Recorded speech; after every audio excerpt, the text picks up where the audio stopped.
दोस्तों, आज की वीडियो में बात करेंगे गणित के महत्वपूर्ण प्रश्नों की, उन प्रश्नों की जो बार बार परीक्षाओं में पूछे जाते हैं और आपसे नहीं बनते हैं। तो वीडियो को दोस्तों अगर आप अंत तक देखेंगे तो पूरी जानकारी समझ में आएगी और हो सकता है कि आपको ऐसे प्रश्न भी देखने को मिलेंगे जो आपसे नहीं बनते थे, इसलिए वीडियो को पूरा देखा करें। तो चलिए स्टार्ट करते हैं। पहला प्रश्न है, उस संख्या का पता लगाएं जो 49 से जितनी अधिक है उतनी ही 95 से कम है। 49 से जितनी ज़्यादा होगी, मान लीजिए 49 से 15 ज़्यादा है तो 95 से 15 ही कम होगी। 49 से मान लीजिए 18 ज़्यादा है तो 95 से 18 ही कम होगी। तो वो बीच वाली संख्या हमको पता करनी है।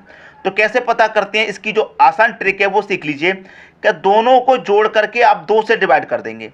आप दोनों को जोड़ेंगे, 49 प्लस 95, दोनों को जोड़ के आप 2 से डिवाइड कर देंगे। ये शानदार ट्रिक है, अच्छे समझ में आ जाएगी आपके में। 49 और 95 को जोड़ेंगे, ये होता है 144 और इसको आप 2 से डिवाइड कर देंगे तो 2 से कटाएंगे, 2 सत्ते 14, 2 दूने का 4, 72 बार में। तो यहाँ पर क्या हो जाएगा, 72 एक ऐसी संख्या है जितनी 49 से अधिक है उतनी ही 95 से कम है। ये आपका आंसर आ गया 72। कहाँ दे रखा है दोस्तों, सी ऑप्शन में 72 दे रखा है। ये आपके प्रश्न का बिल्कुल सही आंसर हो जाएगा। तो इस तरह के प्रश्न में कभी भी गलती नहीं करना और ना ही समय बर्बाद करना, आसानी से आंसर आ जाता है। अब देखेंगे दोस्तों अगला प्रश्न। अगला प्रश्न है 0.63 के ऊपर क्या दे रखा है, बार, प्लस 0.37 के ऊपर बार दे रखा है। इसका मान आपसे पूछ रहा है क्या होगा। मैं आपको एक चीज सबसे पहले बता देता हूं कि कभी भी दशमलव से पहले अगर 0 दे रखा है तो उसका कोई मान नहीं है। अगर दशमलव से पहले 1 दिया जाए, 2 दिया जाए, 3 दिया जाए, कोई भी संख्या हो तो उसका मान होता है, लेकिन 0 से हमें कोई मतलब नहीं है। अगर 1, 2, 3 कोई संख्या दे रखी होती तो उससे हमको मतलब होता। ठीक है, तो पहली बात तो यहां पर खत्म हो गई। अब देखिए यहां पर क्या दे रखा है, 63, तो सबसे पहले आप लिखिए 63। 63 के ऊपर बार है ना, इस संख्या के ऊपर भी बार है, इसके ऊपर। अगर दोनों के ऊपर बार है दोस्तों तो दोनों आ जाएंगे बटे में, बीच में प्लस का साइन है, प्लस ले लो। 37 दिया गया तो आप 37 लिखेंगे।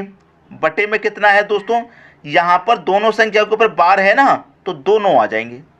ठीक है, अब देखिए इसको सॉल्व कर लीजिए। 99 का जो एलसीएम रहेगा वो कितना रहेगा, 99 ही रहेगा। और 63 37 को जोड़ेंगे कितना हो जाएगा, 100 हो जाएगा। तो आपका जो आंसर कितना आ जाएगा, 100/99, और ये दे रखा है बी ऑप्शन में। क्लियर हुई दोस्तों बात। जब दो संख्याओं के ऊपर बार है तो दोनों आएंगे।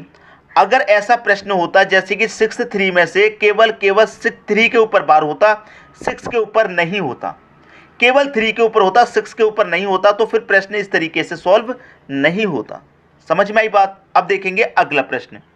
अगला प्रश्न है 1.2 के ऊपर बार गुने 0.03 के ऊपर बार का मान पूछ रहा क्या। मैंने सबसे पहले आपको एक बात बताई थी कि अगर दशमलव से पहले 0 होता उसका कोई मान नहीं, लेकिन अगर कोई संख्या 1, 2, 3 कुछ भी संख्या दे रखी है तो उसका मान होता है। तो यहाँ पर 1 दे रखा है तो मैं 1 लिखूंगा और दशमलव के स्थान पर दोस्तों प्लस का साइन आ जाएगा। हमेशा याद रखिए, अगर दशमलव से पहले कोई भी संख्या है उस संख्या को लिखिए और दशमलव के स्थान पर प्लस का साइन आता है। 2 दे रखा है तो 2 लिखेंगे। अब 2 के ऊपर बार है, एक ही संख्या के ऊपर बार है तो 1 9 आ जाएगा। इतनी बात दोस्तों क्लियर हुई। बीच में मल्टीप्लाई का साइन है, उसे ले लीजिए। अब यहाँ पर क्या है 03, तो मैं क्या करूँगा दोस्तों, 03 दो संख्या है, 03 के ऊपर दोनों के ऊपर बार है तो बटे में क्या आ जाएगा, 2 9 आ जाएगा। क्लियर, यहाँ तक किसी कोई डाउट नहीं होगा। अब इसे सॉल्व करेंगे। 9 1 कम 9, 9 में 2 जोड़ूंगा 11/9 हो जाएगा। कितना, 11/9 गुना 03 का मतलब 3 होगा, बटे में कितना 99 आ जाएगा। इसको सॉल्व करना है, आपके प्रश्न का आंसर आ जाएगा। 11 से 99 कटेगा 9 बार में। ठीक है, 3 1 कम 3 कटेगा, 3 त्रिक का 9 कटेगा। ठीक है, 9 त्रिक का कितना हो जाएगा दोस्तों, ऊपर तो आपका 1 है और 9 त्रिक का कितना हो जाएगा, ये हो जाएगा आपका 27।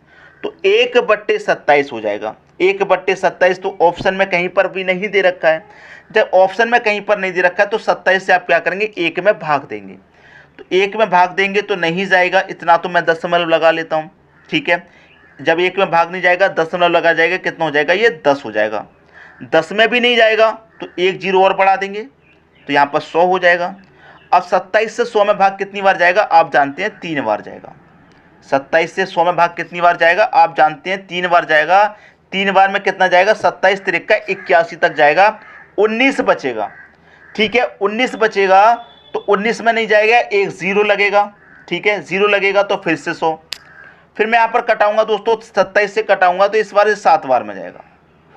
ठीक है दोस्तों, तो इसी तरीके से ये क्या होता रहेगा आगे की तरफ रिपीट। तो 0 3 7 के ऊपर बार आ रहा है, 3 संख्याओं के ऊपर दोस्तों बार आ रहा है, तो यहाँ पर 0 3 7 किस ऑप्शन में है, 0 3 7 पहले ही ऑप्शन में, ये आपका आंसर आ गया। या तो आंसर इस फॉर्म में दे रखा होगा आपका 1/27, अगर नहीं दे रखा तो आपको क्या करना है, 1 में भाग देना होगा। इतनी तो कंफर्म होगी बात कि 1 से भाग देना पड़ेगा, 1 में 27 से, तो दे लीजिए आंसर आ जाएगा। सबकी समझ में दोस्तों प्रश्न बहुत अच्छे से आ गया होगा। अब देखेंगे अगला प्रश्न। अगला प्रश्न है, जब 1 से -1/2 को घटाया जाता है तो प्राप्त होगा। अच्छा प्रश्न, 1 से क्या करना है, -1/2 को क्या करना है, घटाना है। तो घटाना है तो घटाने के लिए क्या आएगा, माइनस का साइन।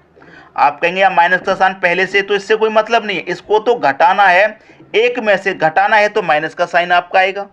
इतना तो कन्फर्म हो गया। अब माइनस माइनस का गुना होगा अंदर, तो माइनस माइनस का गुना क्या हो जाएगा, प्लस। तो 1 + 1/2 हो जाएगा। 2 1 कम 2, 2 में मैं 1 जोड़ूंगा तो ये कितना हो जाएगा, ये हो जाएगा 3/2। अब 3/2 देख लीजिए कहाँ पर है, सी ऑप्शन में है, ये आपका आंसर आ गया। छोटे छोटे प्रश्न हैं लेकिन जानकारी आपको लिए बहुत महत्वपूर्ण है ये वाली, समझ में आई बात। अब देखेंगे अगला प्रश्न। अगला प्रश्न है, 2/5 यदि 4/9 के बीच में कौन सी भिन्न है, ये बताना है। 2/5 और 4/9 के बीच में कौन सी भिन्न है ये बताना है। तो दोस्तों वीडियो अभी ख़त्म नहीं हुआ है, वीडियो अभी ख़त्म नहीं हुआ, लेकिन ये प्रश्न मैं अभी से आपके लिए क्या करता हूँ, होमवर्क के लिए दे देता हूँ। मैंने आपको बहुत सारे प्रश्न कराए हैं भिन्न वाले, तो आपको ये करना आना चाहिए, इसलिए ये प्रश्न मुझे अच्छा लगा, होमवर्क के लिए मैंने दे दिया। तो इस प्रश्न का आंसर आप मुझे घर से करके बताएंगे इन 4 ऑप्शन में से क्या होगा। लेकिन वीडियो खत्म नहीं हुआ, वीडियो को अंत तक देखिए, आगे अभी और प्रश्न बचे हैं उनको देखिए। ठीक है दोस्तों, और इसका आंसर आप मुझे कमेंट बॉक्स में बताइएगा। अब देखेंगे अगला प्रश्न। अगला प्रश्न है, एक व्यक्ति अपनी कुल आय का 1/4 भाग बचत करता है तथा 4800 रुपये खर्च करता है, तो उसकी आय क्या है।